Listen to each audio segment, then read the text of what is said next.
nisim këtë episod të podcastit ajo me një vlerësim që në sektor pak e bën, sepse jemi mësuar të ankohemi më shumë se sa të analizojmë. Kinemaja shqiptare e 30 viteve të fundit nuk është një histori dështimi, por nuk është as një histori suksesi.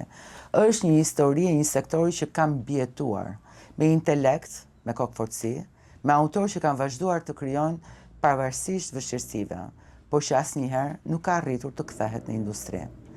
30 vjet, 3 breza autorësh, disa qindra filma, disa dhjetra prezenca në festivalet e kategorisë A.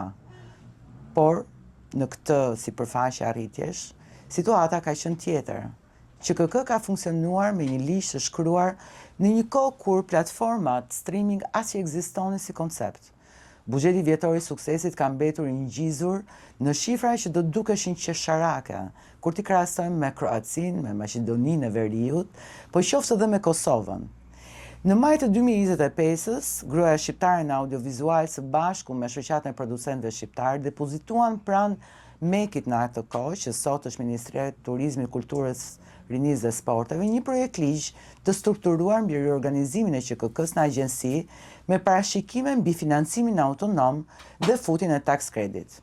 Nuk ishte një kërkesë sentimentale, ishte një dokument teknik dhe institucioni e mori seriozisht, gjë që në Shqipërinë që neve njohim është shumë e rrallë. Në janar të 2026-s u krijua grupi konsultativ i punës ku unë, Dritan Huqi dhe Blerina Hankollari, Blerina, kjo e fundit e propozuar drejt për drejt nga QKK-ja, jo si një formalitet, por si një gardiane e kinemas autoriale, sepse të gjithë e dim që një ligj që hap dyert për cash rebate dhe investime ndërkombëtare ka rrezikun e tij themelor të kthejë kinema shqiptare në një oficinë shërbimi për të huajt, duke lënë në hije atë që ka qenë dhe do të jetë identiteti i saj, autori. Pra që nga janari, ne kemi punuar për të paktën mbi 300 orë në grupin konsultativ, por dua të theksoj me forcë. Ne nuk kemi punuar të vetëm. Kryetari i QKK-s, Jonid Gjorgji, ka qenë bashkëpunues nga dita e parë, duke na dhënë dritë jeshile për të strukturuar propozimet sipas vizionit që sektori kishte kërkuar prej vitesh. Stafi teknik i QKK-s ka qenë gjithmonë në dispozicion me të dhëna dhe ekspertizë në dokumentacion. Dhe juristët e Ministrisë Kulturës i kanë dhënë këtij projekt ligji formën përfundimtare ligjore. Po e them me bindje, si kur ndonjëherë në 30 vitet e fundit, kinemaja dhe audiovizuali nuk kanë qenë në pozita kaq bashkëpunuese institucionale. Sot projekt ligji është në konsultim publik. Sot fillojnë reagimet. Sot lindin keqkuptimet dhe sot, në podcastin ajo, e kam pranë Blerina Hankollarin, bashkëbiseduese me të cilën kemi shkruar nena, kemi shkruar parime dhe që ka sjell te kjo tavolin diçka që unë nuk mund ta sjell vetëm. Pozicioni i një producente të kinemas autoriale, me formimin e dikush që ka studiuar Evropën jo si kinema, po si një filozofi. Dhe për këtë arsye, Blerina do flasi pak më gjerë në lidhje me kinema si filozofi dhe këtë ligj. Blerina, faleminderit që erdha. Faleminderit shumë për ftesën. Sigurisht që nuk dua që neve të hymë në analiza shnena, pasi besoj që ligji është tashmë në konsultim publik dhe të gjithë që ata që kanë dëshirë ta lexojnë, ta kuptojnë, ta keq kuptojnë, pra është i hapur, por dua që bashkë të flasim për filozofinë, e cila ka udhëhequr punën. Mua më dalin 300 orë, ndoshta po, ndoshta jo, ndoshta duheshin më shumë, ndoshta më pak. Dhe ajo që është e rëndësishme për mua në këtë bisedë, Blerin, është se sa jo dakord ne kemi qenë në shumë gjëra dhe sa të debatueshëm kemi qenë për të arritur në një emërues të përbashkët në atë që është sot në konsultim publik. Dhe do doja shumë perspektivën tënde në lidhje me procesin. Së pari, unë falenderoj shumë që na dhe të dyave mundësinë të flasim publikisht për punën që kemi bërë. Mendoj që kjo është pjesë e detyrës që na është besuar, edhe një detyrimi ynë etik për të parashtruar mënyrën se si kemi punuar, po edhe procesin. Unë personalisht e kam parë, e shoh e kam parë dhe vazhdoj ta shoh shumë pozitivisht mënyrën se si kemi punuar. Unë kam qenë e surprizuar në fakt, për shkak se ne të tre kemi qenë në mënyrë absolute dakord me njëri tjetrin për sa i përket parimeve mbi cilat është ngritur ky ligj. Edhe debatet tona janë fokusuar kryesisht në çështje teknike, në çështje retorike, çështje riformulimi, por në asnjë moment ne nuk kemi pasur mos dakordsi të forta lidhur me parimet e këtij ligji, gjë që duhet të them për nga dinamikat e komunitetit ton, mendoj që është një moment që nuk vjen shpesh, është një moment i rrallë edhe duhet vlerësuar si i tillë. Për mua procesi ka qenë shumë intensiv, pa hyrë në detaje që ndoshta nuk interesojnë audiencës këtij podcasti. Ke hyrë me një lloj paragjykimi Blerin në proces. Pra, kur niste punën në janar, kishe një lloj, le themi, paragjykimi, a duhet qendër, a duhet agjenci, a e rrezikon kesh rebeti autorin shqiptar, a e ndihmon atë njëkohësisht, a është momenti për të kaluar nga sektori në industri. Pra, ti vetë si një producente, le themi, e një kinemaje thellësisht autoriale, kishe një lloj, le themi, kujdesi të veçantë në këtë proces? Po, për qenë sinqert, po. Kam pasur dyshimet e mia, një përgjegjësi shumë të madhe në proces, dhe për qenë sinqert, edhe pse mendoj që kemi arritur një projekt ligj shumë solid, i cili është gjithmonë i hapur për përmirësime dhe për debate komunitare, dhe jam shumë ndërgjegjshme, edhe ne vetë si grup unë kemi ende gjëra që duam t'i përmirësojmë, t'i perfeksionojmë brenda ligjit. Absolutisht, jemi komplet të hapur për çfarëdo lloj propozimi apo ideje, për sa kohë shikon në një vizion të përbashkët. Këtë skepticizëm vazhdoj ende ta kem, por jo në përmbajtje të ligjit, por ajo çka mua më ka shqetësuar në fillim është që ky projekt ligj ka ardhur në një moment që unë e quaj në një moment të brisht ose të vështirë për kinemabërjen në Shqipëri, specifikisht kineman autor. Pra po themi kineman që ka disa kërkesa të larta estetike, po edhe financiare, po edhe produktive, për të financuar dhe për të realizuar. Pra mendoj që ne kemi vite që operojmë me një buxhet tejet ulët, për shkak të krizave, inflacioneve, luftrave të pasueshme, vëmendjes, pandemive, ne jemi ekspozuar ndaj shtrëngesave shumë të larta financiare. Ndërkohë institucioni ka pasur një farë stagnacioni gjithmonë në raport me dinamikat e industrisë tonë ndërkombëtarisht, të cilat ne me shaka me njëri tjetrin themi që çdo 3 muaj ndryshon skema, ndryshon sistemi dhe ne duhet të përditësohemi, duhet i përgjigjemi kërkesave të industrisë, dhe ndërkohë nga ana tjetër shija që këtu kishte një farë ngadalësie, dhe kjo mua më bënte, të paktën mua personalisht si producente, të punoja në vazhdoj ende të punoj, për qenë sinqert, një lloj skizofrenie profesionale, pra më duhet i përgjigjem shpejtësisë shtrëngesa problematikave që janë tonat lokale, dhe nga ana tjetër të isha relevante në arenën ndërkombëtare. Dhe duke qenë se ky ligj vjen në një moment që pozitat, po themi financiare, buxhetore, po deri diku edhe artistike të kinemas ton, ishin të paqarta ose në pozicione të vështira, mendova tani po na vjen një ligj i cili po na sjell po na shton një sektor tjetër, që është sektori audiovizualit, po na kërkon t'i bëjmë bashkë të dy sektor, t'i harmonizojmë, dhe shqetësimi im ishte valenca që do ruante së pari tradita kinematografike autoriale e deritanishme, dhe e dyta sa larg do e çonte këtë traditë, pra si do e rinovonte këtë traditë ligji i ri tani më me një sektor të ri përbri që është audiovizuali. Dhe kur them që e kam akoma këtë skepticizëm, skepticizmi nuk ka të bëjë me përmbajtjen e ligjit, tek i cili unë besoj që është bërë maksimumi dhe do vazhdoj të vjoj të bëhet maksimumi derisa uroj të miratohet, por unë mendoj që ligji është shumë kompleks.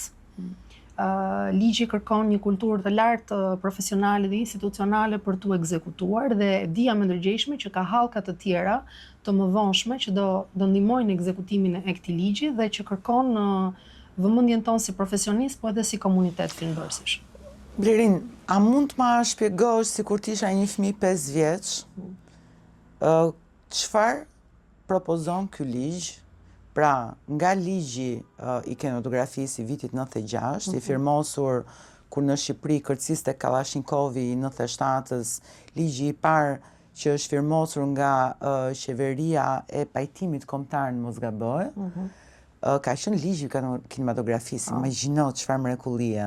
Në një vend që digjej, kishte disa burra dhe gra të cilët besonin se kinemaja do ndriçonte shpirtrat e këtij populli të trazuar.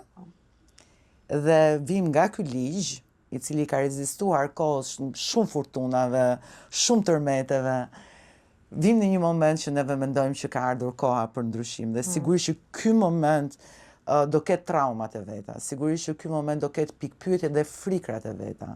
Por, a mund të ma shpjegosh çfarë është ky ligj në thelb, çfarë ndryshon? Ku i ka ato, ku i rreh zemreku? Dhe a është i nevojshëm vallë? Apo neve jemi shkëlqyshëm me këtë ligj kështu siç është, mund të rrimë me këtë, mund të vijojmë të bëjmë kinema apo të prodhojmë vepra autoriale, kinematografike, po qoftë edhe audiovizive. Pra, çfarë ndodh? Pse ne jemi duke bërë këto ndryshime? Ma thua dot në perspektivën tënde. Edhe unë mendoj që ligji 96-s është një nga ligjet më të mira të Republikës Shqipërisë, edhe që ka mundësuar krijimin e një institucioni, mund ta them pak sui generis. Dhe nga ana tjetër është ajo çka është mbreslënse është që për 30 vjet ky ligj, i cili ka mbetur 90% e tij pa ndryshuar, sigurisht që ka pasur modifikime të vogla, mos gaboj në vitin 2005, është modifikimi i fundit i tij, ka mundësuar që filmbërja në Shqipëri, pavarësisht dinamikave gjithmonë e në rritje, të jetë akoma relevante, të funksionojë dhe të jetë lehtësisht e krahasueshme dhe pavarur për më tepër. Që ka qenë gjëja kryesore. Por unë mendoj që jemi në një fazë ku kinematografia dhe më gjërë audiovizuali ka fituar tipare të reja, dinamika të reja, dhe ky ligj sfida të reja, ne na parafron së paku me fqinjët tanë në rajon, nga mënyra e operimit, na parafron me vende europiane, të cilat tani më e kanë ridimensionuar mënyrën e financimit, kanë diversifikuar produktin kinematografik dhe audiovizual, kanë rikonceptuar forma të reja distribucioni, kanë propozuar forma të reja financimi, pra kanë shtuar fleksibilitetin e skemave të financimit. Dhe unë mendoj që ky ligj na parafron me këto vende, na mundson më në fund një rritje të konsiderueshme të buxhetit, një diversifikim të produktit ton. Se kam përshtypjen që neve këtu duhet ndalojmë. Domethënë, në vetvete ligji parashikon disa mënyra të financimit. Po e artikuloj dhe hajde ta diskutojmë bashkë. Arsyeja kryesore që ne prej vitesh kemi pasur një nevojë dhe një emergjencë ka qenë shkëputja njëherë e mirë nga financimi vetëm nga buxheti i shtetit. Buxheti i shtetit nuk është gjë tjetër veçse një gozhd ku ti var xhaketën. Ne është totalisht e pamjaftueshme. Ndërkohë, siç e the dhe vetë pak më parë, neve përballemi në një treg ku fillojnë buxhetet me 1.5 milion euro. Kur vetë qendra të gjithë buxhetin vjetor e ka 1.5 milion euro, neve duhet të përballemi në treg me një film që fillon buxheti 1.5 milion euro, pra është buxheti ulët. Humnera, po pra, fillon. Humnera ndërmjet kapaciteteve tona dhe kapaciteteve të tregut është shumë e lartë. Shumë e madhe. Këtu neve propozuam diversifikimin e portofolit financiar. Pra, që vetë industria të ndërtojnë një koncept qarkullues. Dhe koncepti qarkullues ishte të ardhurat nga taksat e vetë industrisë që qarkullon. Po çfarë ndodh me këtë, në debatet që kemi pasur? Ajo e rrit veten në mënyrë proporcionale, matematikore, vit pas viti. Pra nëse projekcioni që neve kemi bërë është që në 2027-2028 buxheti do jetë plus 3 milion euro vetëm për kinemanët dhe audiovizualin, dhe këtu nuk hyn tax rebate, planifikimi jon është që në 2 vitet e tjera, pra 2029-2030, buxheti parashikohet 5 deri në 6 plus. Nga vetë ekonomia qarkulluese, tash këto projekcione janë dhe studime. Sigurisht, po. Dhe këtu kam përshtypjen nëse më ndihmon dot për audiencën tonë, neve të ndajmë se si e ndërtuam konceptin e taksës, e cila mbështet autorin dhe audiovizualin lokal dhe ndërtimin e tax rebate. Pra ku është diferenca ndërmjet këtyre të dyave? Po. Është propozuar një skem që siguron buxhetin e agjencisë, pra institucionin e arshëm të kinematografisë, i cili është një format hibrid. Pra mes buxhetit shtetit, i cili është aty i pa lëkundur dhe i pa lëvizshëm, sepse ne duam ta ruajmë këtë detyrim të panegociueshëm të shtetit shqiptar për të investuar në sektorin e kinematografisë. Nga ana tjetër, jemi të ndërgjegjshëm që prirjet, pra ne kemi bërë një studim, të paktën çfarë ndodh në territorin e Republikës së Shqipërisë, që prirjet e viteve të fundit është që të ardhurat e gjeneruara nga gjithë sektori audiovizualit në vend janë në rritje progresive.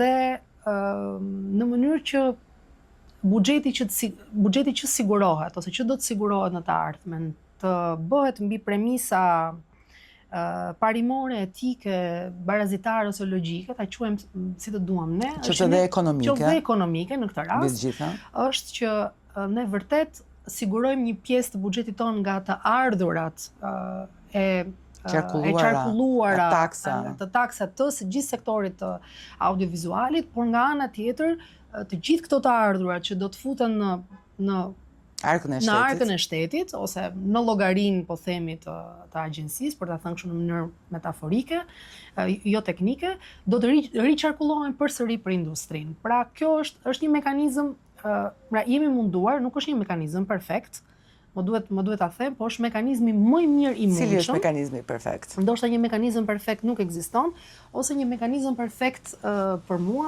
ishte një mekanizëm romantik.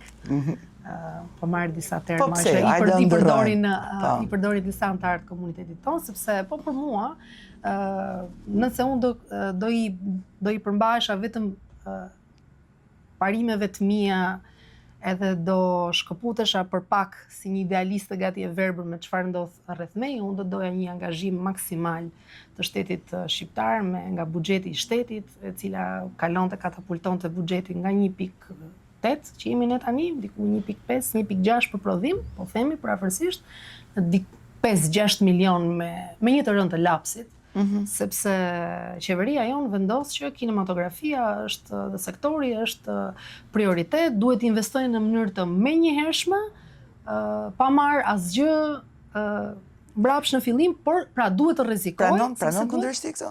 Pranoj kundërshti, sigurisht që kjo do ishte në një realitet ideal. Ne nuk jetojmë në një realitet ideal. Pranon kundërshti, dhe ky realitet ideal, për qenë sinqert, nuk ka asnjë ekuivalent edhe në vendet homologe me cilat ne operojmë. Kundërshtia. Patjetër. Kundërshtia në këtë rast, se ne bashkë për fate kemi bërë këtë debate, kemi të stërkonsumuar. Po sa herë që diskutojmë zbulojmë sa realitetet tjera. Pse për mua është një gjë e cila nuk funksionon. Është një realitet, sa do ideal të duket në një pamje të parë, është një realitet i cili është gjithmonë i varur në mëshirën, dëshirën, vullnetin e një qeverie. Dhe unë nuk do doja kurrësesi që një sektor kaq i rëndësishëm të varet nga humori i një kryeministri, kushdo qoftë ai. Për mua nuk ka pikë rëndësie. Unë do doja që sektori të ketë muskujt e vet. Të jetë një sektor i cili fillon dhe ndërton trupin, mendjen dhe të gjithë sistemin e tij operativ.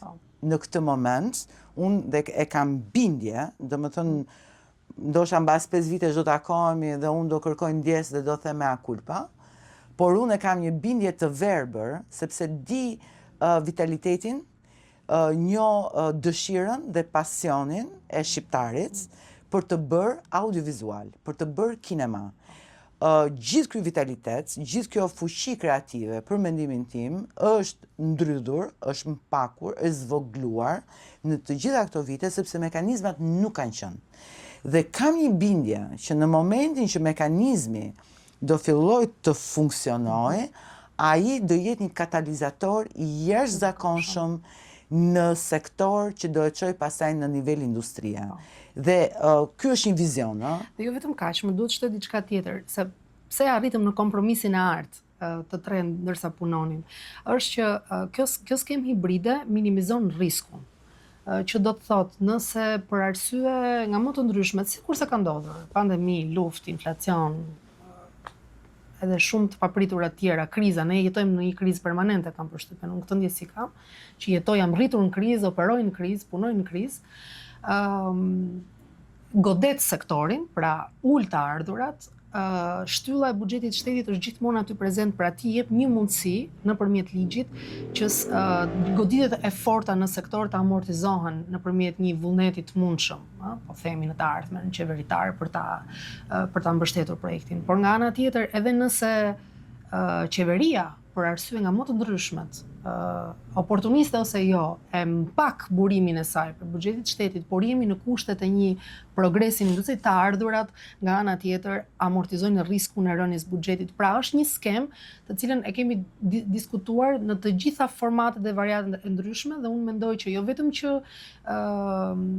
është e duhura për zhvilluar sektorin, por është e duhura edhe për të përballuar të papriturat në sektor që janë aty. Jemi akoma tek skemat e financimit, pasi sigurisht kuptojmë që ky është një sektor i cili pa financime ne mund të grim sallat në ligjërat të drejt nga mëngjesi në darkë. Kemi Don Kishot të gjithë. Të gjithë, s'ka pas një problem, por duhet të zbërthejmë 2 skemat e financimit për të kaluar pasaj tek strukturat. Pra, kjo është skema e financimit kur vjen puna tek produkti i brendshëm, e quajmë të tillë. Pra, po ky është buxheti që ushqen thirrjet publike të agjencisë së ardhshme. Pra, agjencia do ketë disa thirrje publike, sikurse ka sot Qendra Kombëtare e Kinematografisë, të ndara në kategori.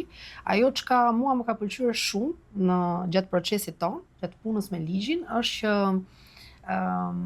ne e kemi pritur, e kemi pasur dhe shqetësim tonin, po e kemi pritur që do ketë një reagim publik i cili do supozoj që i gjithë ky ligj dhe gjithë kjo strukturë, pra gjithë ky sistem i ri është ngritur për të ushqyer një produkt i cili është kryekput komercial dhe që ngadalë do mpak valencën e një kinemaje me cilësi të lartë. Në fakt ne jemi munduar që përgjatë gjithë ligjit të theksojmë në disa nene të tij, nëpërmjet disa mekanizmave që kush e lexon arrin të identifikojë, të shpërndarë në të, është që të gjitha shtëpitë kinematografike që trokasin në derën e agjencisë së ardhshme për të mbështetur financiarisht për produktet e tyre, qoftë kinematografike, qoftë audiovizuale, së pari janë shtëpi kinematografike të pavarura, pra duhet jemi siguruar që të jenë shtëpi kinematografike të pavarura, pra që ligjërisht dhe teknikisht nuk janë të kontrolluara. Që është dhe një detyrim ndaj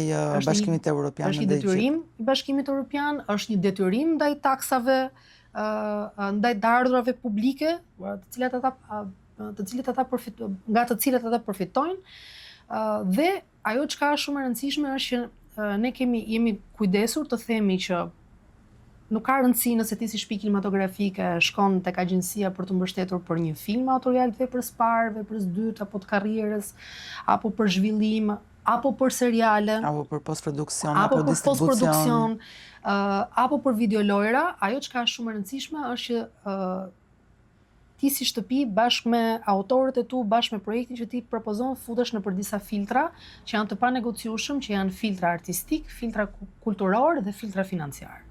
Sepse ne besojmë tek parimi që të përfitosh nga buxheti, pra nga fondet publike, duhet të plotësosh disa kritere të cilat janë në tre shtylla: artistike, financiare, jam dhe përgjithësi, strategjike. se flasim për para publike dhe sigurisht që përgjithësia jonë është shumë herë më e madhe kur vjen puna tek raportimet financiare, te kualiteti i veprës, te mënyra se si neve e përfaqësojmë Shqipërinë ndërkombëtarisht apo edhe në nivel lokal, pra ka një përgjegjësi shumë të madhe. Pra vullneti i ligjit, edhe për ata që thonë që do bëjmë seriale me fonde publike, vullneti i ligjit është që serialet bëhen nga shtëpi kinematografike të pavarura dhe seriale që sigurisht nuk është një produkt, jemi të ndërgjegjshëm, që është i destinuar që në fillim detyrimisht të shfaqet në kinema, por ka platforma tjera dhe forma tjera komunikimi, duhet kujdeset që të ketë një koncept, të ketë një skenar, të propozojë një valencë gjuhësore, kulturore për shoqërinë dhe për audiencën shqiptare. Pra, kemi të gjithë skemën, le të themi, selektive, të mënyrës se si do financohet buxheti i qendrës dhe mënyrës se si ato do të shpërndahen. Dhe më pas kemi ndërtuar edhe strukturën e cash rebate-it, që quhet skema automatike. Unë po bëj vetëm një hyrje dhe po ta lë stafetën për ta analizuar. Cash rebate-i për ne është shumë e rëndësishme që të jetë i vlefshëm për të gjithë, të huaj dhe shqiptarë. Për mua cash rebate, dhe kam shumë kohë që e them, nuk ka pasaport. Leku nuk ka pasaport.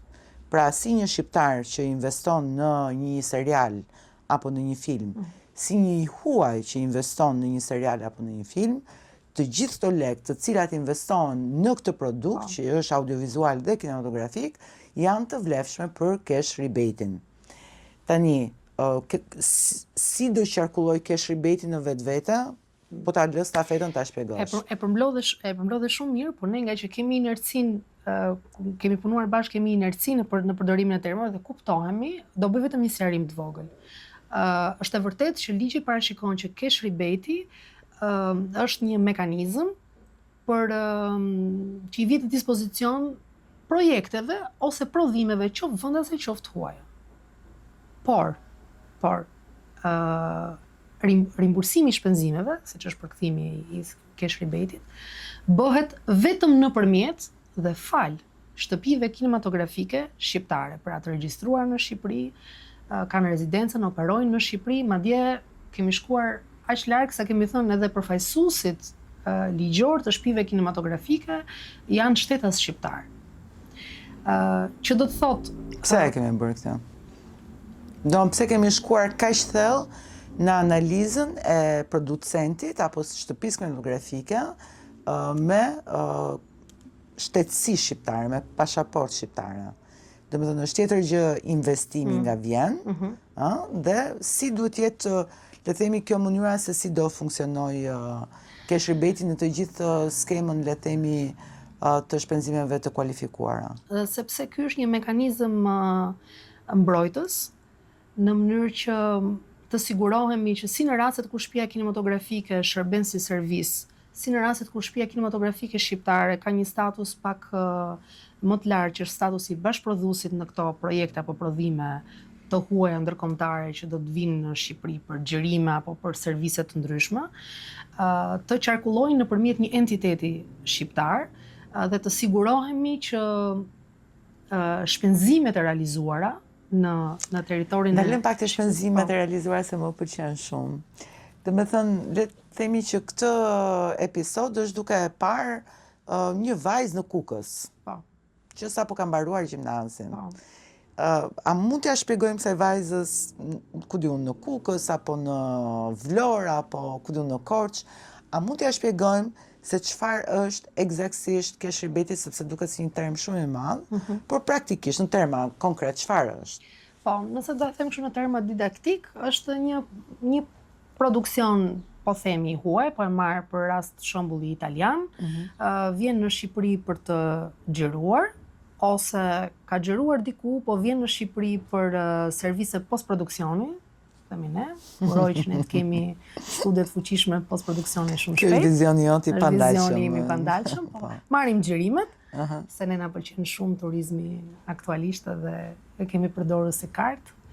Një parantezë shkurtër, nuk mendoj që Shqipëria është e gjitha një shoqërimi, po kjo është I takon një tjetër kjo është një episod. batutë ironike, e cilën doja ta thoja për të komunikuar, pra nuk mendoj që Shqipëria është e gjitha një shoqërimi, por mendoj që kjo skema e cash rebate, pra ky prodhimi, po themi italian, që do të vinë në Shqipëri, do të realizojë xhirime këtu, do të kryej shpenzime në territorin e Republikës Shqipërisë, duke filluar nga pagesat të stafit teknik, pagesat të stafit artistik, Hotele, do të konsumoj ushqim, do punsoj njerëz, mund të fuqizoj komunitete të caktuara, se varet ku xhiron, varet çfarë tematike, çfarë impakti social ka filmi që ti xhiron, pra ti mund një se ne mendojmë sikur kemi detyrimisht Game of Thrones potencial, po ne mund kemi edhe një film europian, autorial, po që ka një buxhet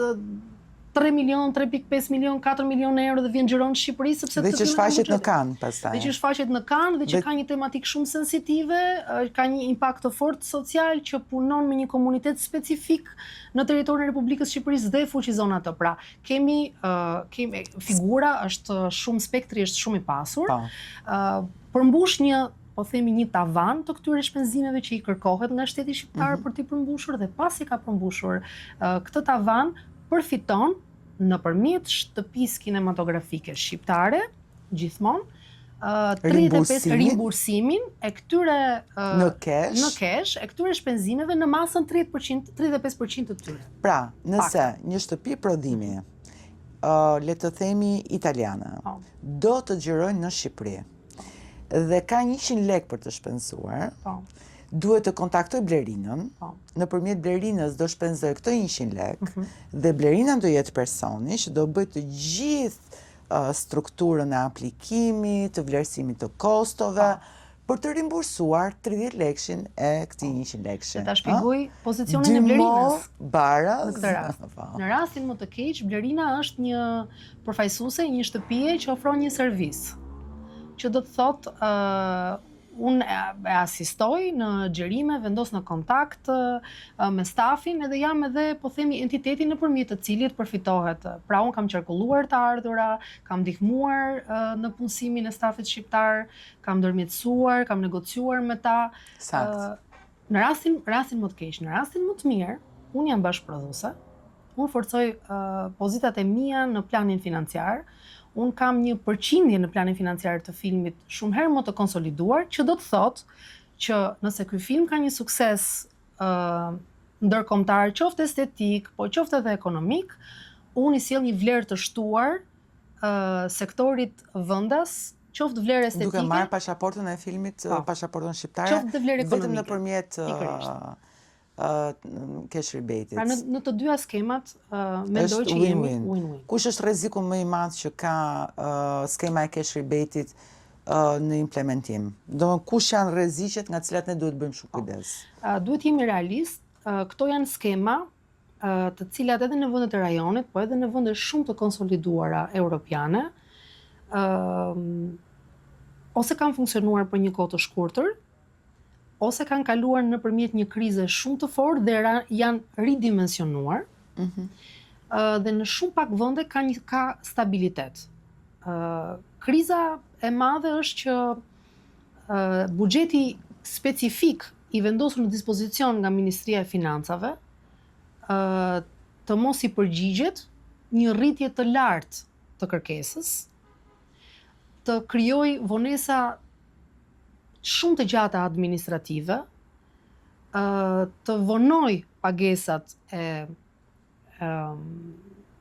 detyrimeve ndaj produksioneve në fjalë, të krijojë probleme pastaj ligjore, gati edhe gjyqësore mes këtyre produksioneve dhe shtetit shqiptar. Pra, duhet jemi realist, duhet jemi të sinqert që është një skemë e cila do sillte shumë benefite, por duhet implementuar me shumë kujdes, madje edhe VKM-t, pra dhe aktet në ligjore të cilat janë parashikuar në ligj, se ligji mund të parashikojë disa teknikalitete, por nuk mund të hynë në detajet imta. Ka frymën, por nuk mund të ketë pikërisht, duhen bërë me shumë kujdes, në mënyrë që gjithë risku që unë përmenda, por që mund të ketë shumë skenar tjerë që nuk i parashikoj dot tani dhe nuk i përmend dot gjitha, ti minimizoj. Ka rrezik cash rebate të krijojë një çekuilibrim ndërmjet buxheteve që kanë filmat autorial, stafeve, ndërtimit stafeve teknike dhe super pagesave që mund të kenë këto stafe teknike nga filmat që vinë nëpërmjet cash rebate-it. Do të thënë, ka një tërmet të vogël sektori në këtë moment? Unë mendoj që po. Si parashikohet kjo? Së pari mendoj, e kemi diskutuar edhe bashkë që nëse jemi në skenarin e një rritje eksponenciale të kërkesës ose të interesit, mendoj që kapacitetet aktuale, njerëzore, teknike, po edhe krijuese janë të kufizuara. Pra ne dim që ka pasur raste, për shembull, më kujtoj vitin 2021, ishin 3 filma të gjatë të financuar nga QKK që hynë në xhirime dhe ne e ndjem dhe hymë shumë shpejt në krizë për të siguruar staf të nivelit lartë, po flasim, pra një staf të kualifikuar me eksperiencë dhe me përvojën e duhur. Pra 3 filma e futën në krizë. Pra 3 filma vendor. 3 filma vendor në 2021 krijuan një farë krize, u zgjidh aty për aty, por e ndjem. Mendoj që një krizë, po një përmase më të madhe mund të ndodhi në rastin Si mund të amortizohet kjo? Cila është mënyra që ti mendon që është mënyra e duhur për të amortizuar? Këtu kam përshtypjen ne ndahemi të dyja. Unë mendoj që vitet e para do kemi përshtypjen që kemi bërë një ligj i cili s'po na përkthen asgjë konkretisht, ose një ligj që na ka krijuar probleme. Pse? Sepse unë mendoj që ky ligj kërkon dhe ekzekutimi i tij, efektet e tij kërkojnë kohë për të materializuar. Pra unë mendoj që do na duhen disa vite që sektori i audiovizualit të trajnohet, të rivitalizohet dhe të futet në prodhim, të ekzekutohet e kështu me radhë. E njëjta gjë mendoj edhe për cash rebate-in. Do na duhen disa vite, jam optimiste se unë gjithsesi duke njohur kapacitetet vendore, mendoj që janë të kufizuara, por ka një potencial të jashtëzakonshëm, një shpejtësi rritje dhe profesionalizmi shumë të lartë. Dhe prandaj më ka ardhur shumë keq që gjithë këto vite kanë punuar në kushte të vështira, duke njohur se sa shumë potencial kanë ndrydhur brenda tyre, por mendoj në pak vite, në 4-5 vite, unë mendoj që rritja e kapaciteteve të brendshme do jetë domethënëse. Por ne duhet të kemi durim. Pra, nuk mund të ta kalojmë këtë ligj, po themi në muajin X edhe pas 2 muajsh X plus 2 në të themi pos. Absolutisht. Pra, unë mendoj që do kërkoj kohën e vet, duhet të kemi durim. Po, sepse është një projekcion shumë afatgjatë. Është një ligj që shikon larg, ka qitjen shumë të larg. Po. Por ajo që mendoj që ti ke një zgjidhje tjetër, që është një zgjidhje e mençur në këtë krizën afatshkurtër që unë parashikoj, është që mos gaboj, mund ta thuash edhe vetë, por është gjetja e mundësisë për të sjell kapacitete njerëzore, teknike dhe artistike në rastin e një kërkese shumë të lartë papërballueshme në vend, nga vendet fqinj. Rritjen e kapaciteteve lokale, duke trajnuar ata nëpërmjet shesheve xhirimit nga të gjitha prurjet që vijnë nga jashtë, dhe projekcioni, tash unë s'do bëj Kasandrën, po që dhe do ta them pse kam këtë projekcion, që mund të jetë tërësisht i gabuar. Projekcioni im është i tillë. Në këto 11 vite që unë ndjek ateljen e producentëve evropian, kam pasur një frustrim sistematik. Dhe frustrimi im ka qenë që ti ulesh në për tavolina, ku ti diskuton projektet evropiane 4 milion euro, 5 milion euro, të cilët duan të vinë të xhirojnë në Shqipëri, dhe unë nuk kam asnjë mënyrë, asnjë mundësi që ti them po hajde, sepse unë e kam infrastrukturën të ngritur dhe ti mund të vish, të marrësh cash rebate-in, kam stafin, kam lokacionet, kam këtë, kam shumë gjëra për të ofruar, por nuk kam cash rebate-in. Dhe për sa kohë nuk e kemi pasur cash rebate-in në tavolinë, ne nuk kemi qenë një vend interesant, përveç atyre filmave që kemi arritur të sjellim në Shqipëri dhe nuk kemi sjell pak, por që kanë pasur një korrelacion historik me Shqipërinë, kanë pasur nevojë për një gjeografi të caktuar të Shqipërisë, por nuk ka qenë një investim purely, pra pastërtisht financiar. Thënë këtë, unë e di shumë mirë nevojën që ka Evropa në këtë moment për të xhiruar në përvende si Shqipëria, projektet. Dhe e di e kam shumë të qartë dhe e di kuj do t'i trokas në derë dhe kuj do t'i them që të vi dhe të xhirojnë në Shqipëri. Dhe kam një projekcion personal se sa do jetë potencialisht lekët e investuara në Shqipëri 2027 dhe 2028.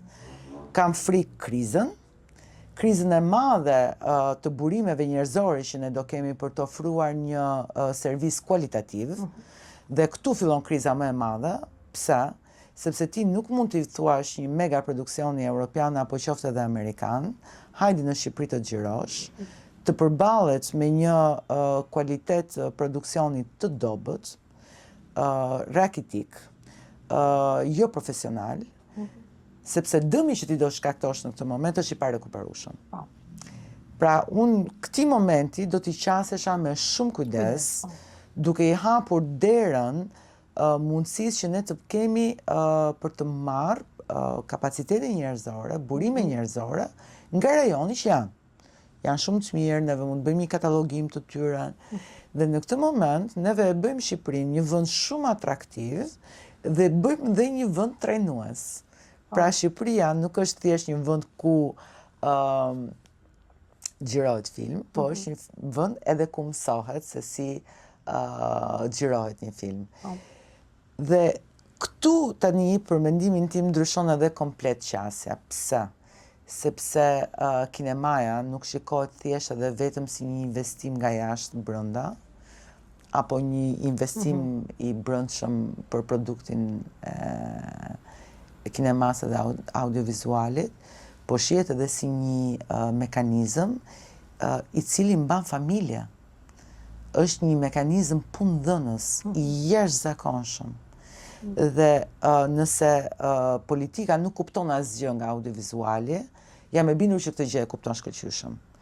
Pra, ti do kesh mundësi dhe në bazë të projekcionit që unë kam, në krye të 4 viteve në Shqipëri do jenë 1500-1700 njerëz, të cilët do punojnë drejt për drejt në sektor. Aktualisht kemi 300 njerëz që punojnë në sektor. Në krye të 4 viteve projekcioni im është 1500-1700 vetëm në këtë fashë duke trajnuar njerëzit në mënyrë profesionale. Dhe që duhet punojnë vazhdimisht se dhe janë profesionistë. Kemi 300 profesionistë të cilët profesionistë. Për qenë sinqert punojnë periodikisht. Pra nuk kanë mundësi të punojnë gjatë kohës një shërgjërimi. Dhe në këtë moment për mendimin tim ndryshon komplet panorama e gjithë struktura dhe vjen dhe fjala ekosistem. Ndryshon dhe ekosistemi. Fjala ekosistem, mua më shqetëson shumë. Ja, më lër të ta çoj ironin deri në fund. Mua më shqetëson shumë ky fjalori i marrhua në punën që ne bëjmë. Një fjalor tej masi industrial, tej mase tregtar. Ndoshta këtu del në sipërfaqe ky roli gardianës që më dhe. E kuptoj që janë terma me cilin ne operojmë, duhet punojmë, unë kam bërë paqe me veten time, që duhet t'i përdor. Brëndësoj. Ti brëndësoj dhe t'i përdor. Nuk e di e kam brëndësuar, po di t'i përdor mirë në formë instrumentale, sepse më shërbejnë të realizoj filmat tek të cilët unë besoj, të vizionit të cilëve unë besoj. Por ajo që dua të them për ligjin, unë jam shumë dakord që ligji sjell një ndryshim shumë të fortë ekonomik, radikal. Ekonomik, rivitalizon një sektor i cili është shumë i pasur, shumë dinamik, gjeneron të ardhura, diversifikon vendet e punës, kualifikon njerëz në pozicione teknike dhe artistike nga më të ndryshmet. Të domosdoshme. Pra shton kulturën profesionale, po edhe kulturën vetjake. Pra unë besoj tek i gjithë ky mekanizëm se e kam parë të ndodh për shembull në Kroaci. Po edhe në Kosovë kemi parë. Në Kosovë kemi parë se si është transformuar ditë pas dite, se si janë rritur kapacitetet njerëzore. Megjithatë, unë mendoj që në gjithë këtë retorik, e cila është një retorik reale, por në intensitetin e saj mund të them që ka edhe një vlerë instrumentale dhe strategjike. Pra ne si producent i mëshojmë shumë kësaj, sepse dim që ne si producent i mëshojmë shumë këtij argumenti sepse nga njëra anë ose paralele dim që është një argument që i flet shumë atyre që marrin vendime, pra atyre që kanë vullnetin politik për ta bërë të mundur të gjithë këtë reformë, por nuk duhet të harrojmë që është shumë e rëndësishme që si sektori kinematografik, ashtu dhe ai audiovizual, i cili duket sikur janë të ndarë, po unë jam e sigurt që do hyjnë në një simbiozë me njëri tjetrin, duhet të jetë një simbiozë e shëndetshme, duhet të kenë gjithmonë një shqetësim që produkti që ata do të ofrojnë duhet të jetë një produkt i nivelit lartë artistik, duhet të jetë një produkt i cili me krenari do kualifikohet si pjesë e trashëgimisë kinematografike dhe kulturore e këtij vendi. Duhet të jetë një produkt që na përfaqëson. Kjo është detyrë deri na apo është unë mendoj që është një detyrë. Mendoj që është një detyrë sidomos për sa i përket thirrjeve publike të agjencisë. Publike absolutisht. Mendoj që jemi te cash rebate, domethënë po, por shiko çfarë ndodh. Ndodh që në promovimin e këtij projekt ligji, që është një promovim, është një promovim shumë intensiv instagramor, do thoja. I kemi mëshuar shumë 35%. elementit. Po 35%, jo, jam dakord 35% që është aty duhet të jetë patjetër, kemi mëshuar shumë elementit ekonomik, elementit tregtar, elementit industrial, që është një element i pa ndashëm, por neve mendoj që duhet nëpërmjet këtij ligji të arrijmë në një pjekuri shumë të lartë artistike dhe identitare, vedije të produktit kinematografik që ne do të ofrojmë. Prandaj them, ky ligj na gjeti në një moment të brisht, na gjeti në Se kur kemi qenë ndonjëherë të fortë? Kemi qenë ndonjëherë të fortë, përveç Kino Studio Shqipëriera. Do unë mendoj që këto 30 vjet ne kemi ecur në për lëvosh gavezësh. Jo, pyetja është e mirë. Ne kemi pasur një momentum në historinë e kinematografisë shqiptare, mbas rënies regjimit, gjithmonë unë kështu ndaj para 91-shit, pas 91-shit, që kanë qenë diku në fillim të viteve 2000, pati disa autor arritën të propozojnë një kinema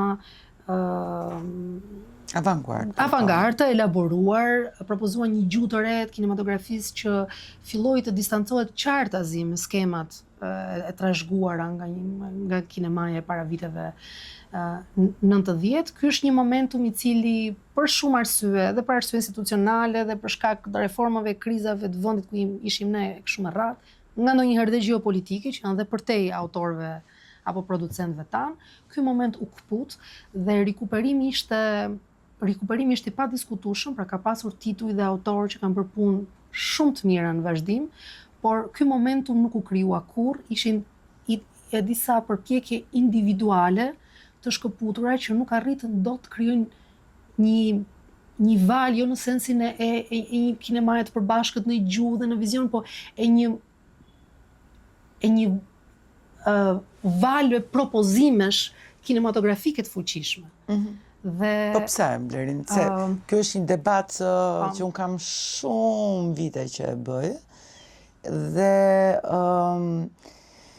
më duhet të ndaloj pak tu, se kjo është shumë e rëndësishme. Dhe për këto vitet e suksesit që ti e duke folur, unë të garantoj që dhe në ato vite, kineastët shqiptar nuk janë ndjerë asnjëherë të sigurt. Pra, nëse flasim që sot jemi në një moment të brisht, të siguroj që dhe në ato vite suksesi, ku ka qenë ky momentum, ashtu kanë qenë, ashtu kanë perceptuar. Të siguroj që nuk janë ndjerë të sigurt, po pse nuk janë ndjerë asnjëherë të sigurt kineastët shqiptar, për te i faktit që kishin një ligj të shkëlqyer dhe i mbronte ata nga çfarëdo lloj fortune politike, ata ishin gjithmonë në varësi të politikës për buxhetin e tyre. Dhe ata e kishin të pamundur t'i thoshin politikës se çfarë është i aftë të bëj arti, nëpërmjet gjithë ekos që kanë për festivale, të diplomacisë politike, të trashëgimisë kulturore, të vlerave që lë ndërsheku i për brezat që vinë, pra e kishin të pamundur t'ia komunikonin politikës këtë gjë, dhe për këtë arsye, sa do të suksesshëm ata ishin në të gjitha këto vite, që kapën majat në le të themi të kinemas evropiane, prapë sërish ndiheshin të brisht. Dhe unë në një reflektim shumë të thellë me veten, dhe në gjithë këto vite, duke u përpjekur për të gjetur këtë formulën e shkëlqyer ndërmjet industrisë, sepse në fund të ditës neve bëjmë një produkt I cili duam apo nuk duam, e ka të gjithë zinxhirin industrial brenda, e ka të gjithin. Në këtë moment duhet të dilnim nga kurthi ku kishim rënë, që ishte thjesht dhe vetëm kinemaja autoriale. Por ne duhet të fillonim dhe të flisnim gjuhën industriale për të ruajtur kineman autoriale. Dhe kjo ishte vetmja formë që unë shikoja dhe mendoja që mund të ekzistonte. Pra ky autori nuk mund të jetë gjatë gjithë kohës I ekspozuar ndaj presioneve të kinemas komerciale. Neve duhet I hapim rrugën kinemas komerciale për të ndërtuar një bërtham selektive autoriale. Por nëse autori I veprës, le themi, të trashëgimisë kulturore apo veprës autoriale, do jetë gjatë gjithë kohës I ekspozuar ndaj presionit të audiencës që çfarë bëre ti, sa bileta solle ti, çfarë impakti ekonomik ti pate. Ky në këtë moment është tmerrsisht I brisht, dhe prandaj ky autor ka qenë gjithmonë I brisht, sepse nuk u arrit do të ndërtoheshin, le themi, këto palët e qepës, të cilët do ta mbronin bërthamën dhe ky do ishte tërësisht I mbrojtur në këtë, le themi, proces të tij krijues. E bëra të gjithë këtë, le themi, epope dhe analizë për të thënë që ne nuk duhet të kemi turp, për të thënë që procesi në cilin neve punojmë, ekzistojmë, është një proces industrial. Por neve duhet të dim të marrim më të mirën, në funksion. Neve duhet të dim të japim secilit vendin që I takon në industri. Kinemaja komerciale ka vendin e vet. Kinemaja, le themi, që ka prurjen nga jashtë ka vendin e vet. Dhe këtu kinemaja autoriale për mua merr ajkën e ajkës si gjithçkaje, pra qëndron në majën e saj.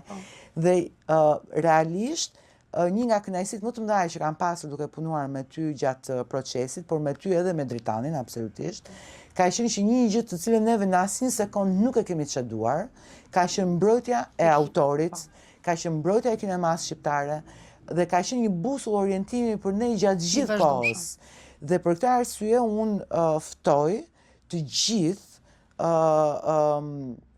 kolegët, ftoj të gjithë filmbërësit, ftoj të gjithë njerëzit që kanë një propozim, që ndoshta neve dhe mund ta ketë shpëtuar diçka, që ndoshta kemi qenë edhe të pakujdesshëm apo ndoshta nuk e kemi shprehur si duhet. Unë personalisht jam tërësisht e hapur që ne të ulemi dhe të ndërtojmë një fjalor të përbashkët që do jetë kinemaja e së ardhmes. Ne kemi absolutisht nevojë që të mos e shikojmë më njëri tjetrin përballë, por ne kemi nevojë që të jemi krah për krah për të ndërtuar një vizion të përbashkët që do na shoqërojë për 30 vitet e ardhshme. Dhe do doja shumë që ndoshta edhe të mos mirë kuptohem, por minimumi të kuptohem dhe pastaj të gjykohem. Dhe këtë gjë e kam shumë të rëndësishme dhe për këtë arsye biseda me ty sot për mua ishte e një vlerë të veçantë për faktin që ne të dyja jo gjithmonë kemi rënë dakord. Pra ne të dyja jo gjithmonë kemi qenë krah për krah, kemi qenë edhe ballë për ballë, kemi bërë edhe debate të vrazhda, të ashpra, siç vetëm kinastët din t'i bëjnë. Mendoj që është shumë vështirë gjesh nivel të tillë vrasësie në art. Jemi të vrashtë, po dhe në vrashtësinë tonë jemi prapë të mirë. Po, absolutisht. Kemi fare autenticiteti. Jemi të drejtë. Jemi të drejtë. Përpiqemi që të jemi të drejtë. Edhe nëse ti do kishe një pritshmëri se çfarë do sillte ky ligj në 5 vite. Si ti e projekton, se kam përshtypjen që mora shumë kohë duke dhënë projeksionet e mia. Deri diku. Gjithmonë kam dashur këtë bisedë ta bënim në fakt si dialog. Po. Dhe pra kush është projeksioni jot I 5 viteve të ardhshme? Dhe do e trashëgoje këtë profesion djalit tënd? Këto janë dy pyetjet e mia. Para se ti përgjigjem pyetjes, edhe unë jam shumë e hapur për një debat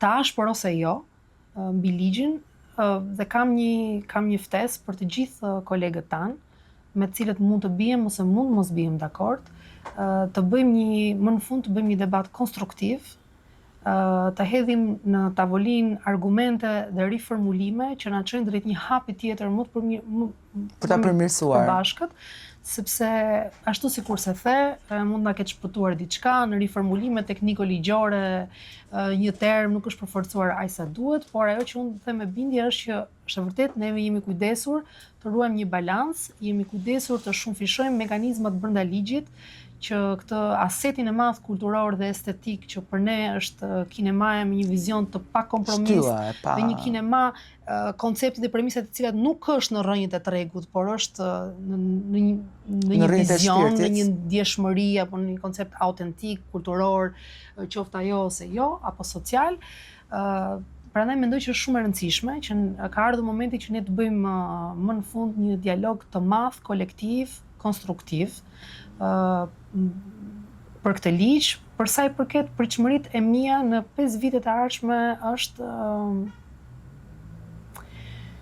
unë mendoj që ose shpresoj uroj, paktën si e projektoj unë punën time në 5 vitet e ardhshme, një punë më duhet të nënvizoj diçka. Shumë njerëz që do të dëgjojnë këtë podcast ose që do të dëgjojnë debatet tona mbi ligjin dhe mbi buxhetet, mund të mendojnë që ne jemi njerëz që qahemi e që kërkojmë gjithmonë buxhete edhe nuk na dalin kurrë. Po kjo është e vërtetë. Vetëm diçka. Ne jemi njerëz shumë të dinjitetshëm edhe në raport me kërkesat e buxhetit. Ne të dyja që po flasim, të paktën ne të dyja, nuk po përmend, po edhe ka dhe shumë kolegë të tjerë që operojnë njësoj si ne, kanë siguruar nga Qendra Kombëtare e Kinematografisë një kuotë jo më shumë se 20% të buxhetit total të veprës ardhshme. Krejt realist që ata kanë për të realizuar veprat e tyre. Që do të thotë që gati 80% e buxhetit të jetë realist, që ne na duhet për të realizuar atë film, ne i gjenerojmë vepër kualitative, ne i gjenerojmë në mënyrë të pavarur, pra qoftë në fonde të tjera alternative publike në Shqipëri apo private, nëpërmjet financimeve ndërkombëtare, përmes bashkëprodhuesve, nëpërmjet institucioneve supranacionale, siç është për shembull media për zhvillim apo Eurimazhi për produksion. Pra ne jemi njerëz që edhe pse në kushte të jetë vështira, pra na ke dhënë 20%, ne të gjenerojmë 80%, që do të thotë jemi profesionist dhe jemi të dinjitetshëm. Pra paramendo se çfarë do të bënim ne nëse krahët tona qoftë financiar, qoftë profesional, do të ishin shumë më të ngrohta dhe shumë më komode. Jam e bindur që rezultatet tona do ishin edhe më mbreslënse se ç'kanë qenë. Po njerëzit nuk e dinë këtë gjë. Unë në 5 vitet e ardhshme uroj që ne të punojmë në kushte më të dinjitetshme, së pari për autorët tanë, për stafin krijues dhe teknik me cilët bashkëpunojmë. Mendoj që autorët tanë kanë ardhur në një moment që e meritojnë të punojnë në përqendrim të lartë dhe në qetësi. Mendoj që stafi jonë e meriton të punojnë në kushte më të mira, dinjitoze, profesionale. Dhe ne e meritojmë të punojmë jo duke pasur në tavolinë çdo ditë dështimin, riskun dhe pamundësinë. Ky është minimumi që unë kërkoj nga 5 vitet e ardhshme. Pastaj ajo që unë kërkoj personalisht në 5 vitet e ardhshme është që kinemaja shqiptare të rivitalizohet në shumë dimensione, që ne të shumë fishojmë vështrimet tona shumë plurale që ne kemi, mua më pëlqen shumë, që autorët tanë nuk identifikohen dot në një stil, në një temë, më pëlqen shumë ky diversitet i madh estetik që ne ofrojmë, edhe uroj që ta shoh këtë pasaport të padiskutueshme kulturore të na përfaqësoj denjësisht së pari për publikun ton, të cilin kam përshtypjen që e kemi humbur, për faj dhe jo për fajin ton, dhe së dyti për arenën ndërkombëtare. Djalit tim nuk do i thoj asgjë, as merre as mos e merr. Po kur e mendon, nëse ai nesër donte të bënte këtë profesion, çfarë ndjen ti brenda? Ke ndonjë kështu si një mama super protektive që je, do doisha ai të mos merri me këtë profesion? Po do kisha thënë na ngjan e të dyve.